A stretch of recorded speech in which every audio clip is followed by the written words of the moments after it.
नमस्कार व्यूअर्स, मैं हूं अमीश देवगन और आप देख रहे हैं देश का सबसे चर्चित कार्यक्रम आर पार। हिंदू मुस्लिम सिख ईसाई आपस में है सब भाई भाई। ये सिर्फ कुछ शब्द नहीं है बल्कि ये देश की आत्मा और भावना है।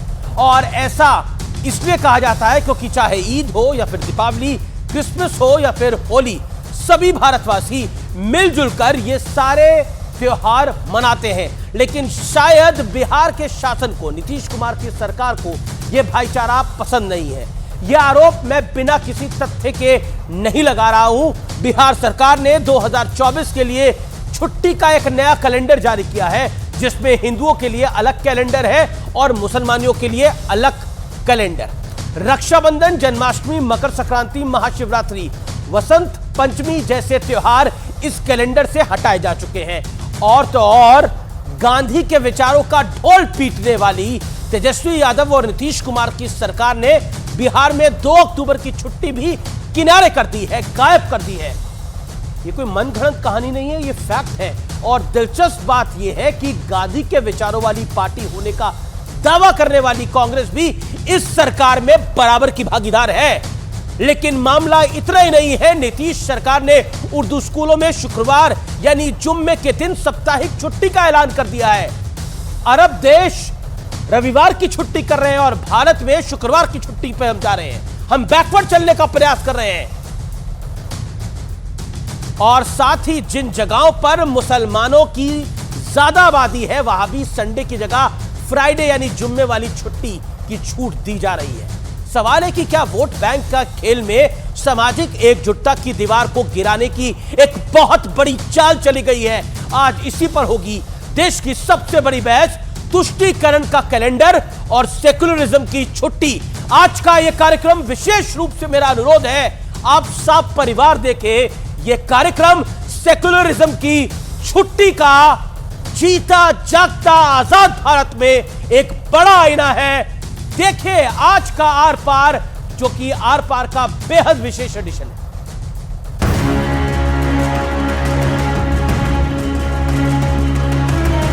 नीतीश कुमार बिहार को इस्लामिक रिपब्लिक ऑफ बिहार बनाना चाहते हैं। क्या यहां शरिया कानून स्थापित करना चाहते हैं? ये हम नहीं होने देंगे इस्लामिक रिपब्लिक ऑफ बिहार। चुन चुनकर हिंदुओं के जितने पर्व थे उन सभी पर्वों को की छुट्टियों को रद्द कर दिया गया। ये हिंदू विरोधी मानसिकता का परिचायक है। बिहार में इस सियासी बवंडर की वजह जान लीजिए। रामनवमी की छुट्टी रद्द, ईद पर 2 की जगह 3 दिन की छुट्टी, शिवरात्रि की छुट्टी रद्द, बकरीद पर 2 नहीं 3 दिन की छुट्टी, जन्माष्टमी की छुट्टी रद्द, मुहर्रम पर 2 दिन का अवकाश, रक्षाबंधन पर भी छुट्टी नहीं, शबे बारात, मकर संक्रांति, तीज पर नो छुट्टी, चहल्लुम, हजरत मोहम्मद साहब की जयंती पर 1-1 दिन की छुट्टी। ये बिहार में उर्दू स्कूलों के लिए नीतीश सरकार का 2024 के लिए एकेडमिक कैलेंडर है। लेकिन मुद्दा सिर्फ इतना ही नहीं है। नए आदेश के मुताबिक बिहार सरकार ने उर्दू स्कूलों में जुमा यानी शुक्रवार को साप्ताहिक छुट्टी का ऐलान किया है। और तो और जिस इलाके में मुस्लिम आबादी ज्यादा है, वहां भी अब जुमे के दिन साप्ताहिक अवकाश होगा। बाहर तुष्टीकरण के सरदार बिहार के कुर्सी कुमार, चाचा भतीजे की सरकार का हिंदू विरोधी चेहरा सामने आ गया। कभी ये तो नहीं बताएंगे कि बिहार के लिए केंद्र सरकार ने, तमाम तो मंत्री हैं, तुमने क्या किया।